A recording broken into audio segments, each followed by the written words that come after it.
আপনারা জানেন যে মেজর সৈয়দ জিয়াউল হকের বিরুদ্ধে ২০ লক্ষ টাকা বাউন্টি ঘোষণা করেছিল বাংলাদেশ পুলিশ। মেজর জিয়াউল হক 23শে ডিসেম্বর 2011 সাল থেকে জীবন বাঁচাবার লক্ষ্যে লুকিয়েছিলেন। 5ই আগস্টের পরে আমরা জানতে পেরেছি তিনি বেঁচে আছেন। তার অ্যাবসেন্সে তার বিরুদ্ধে টোটাল 12টা মামলা হয়। 12টি মামলার মধ্যে 3টি মামলায় তার ফাঁসি হয়, 9টি মামলা প্রক্রিয়াধীন। এমতো অবস্থায় বাংলাদেশ পুলিশ তাকে খুঁজে বের করার জন্য 20 লক্ষ টাকা বাউন্টি ঘোষণা করেছিল। আমরা 5ই আগস্টের পরে সেই বাউন্টি প্রত্যাহার করার জন্য একটা চিঠি দিই আইজিপি বরাবর এবং স্বরাষ্ট্র উপদেষ্টা বরাবর।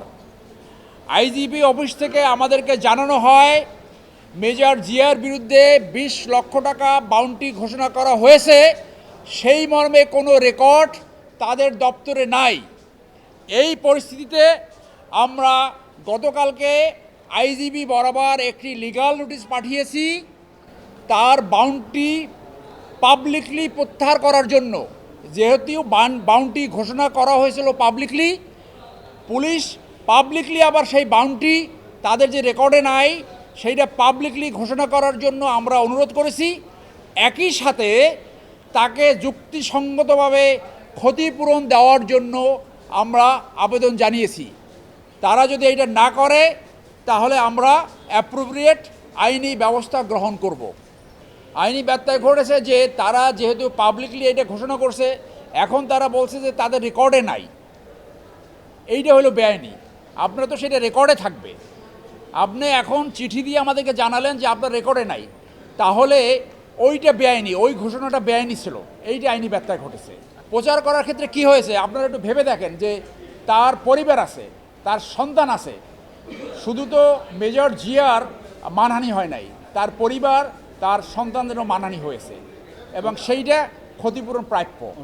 আপনি তিনি লুকিয়ে আছেন এখন পর্যন্ত, এখন হ্যাঁ লুকিয়ে আছেন। তিনি সম্ভবত আসবেন। তার 9টি মামলা যে হয়রানিমূলক এবং রাজনৈতিক মামলা, সেই মামলা প্রত্যাহার প্রক্রিয়াধীন।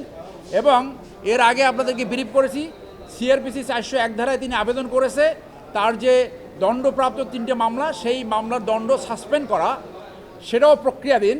সাসপেন্ড করলেই উনি বাংলাদেশে ফেরত আসবেন। আমি যতটুকু জানি স্পেনে আছে, স্পেনে উনি এখন এই ফাঁসি দণ্ডপ্রাপ্ত হয়ে আসতে চাচ্ছেন না এবং এইটা আমরা আশা করি স্বরাষ্ট্র মন্ত্রণালয় খুব দ্রুত একটা সিদ্ধান্ত দিবে। এইটা ওই যে ব্লগার রাজীব হত্যা একটা, এরকম আর 2টা আমার এখন মনে হচ্ছে না, আমি আপনাকে ডকুমেন্ট দিতে পারবো। 3টে মামলা হয়েছে।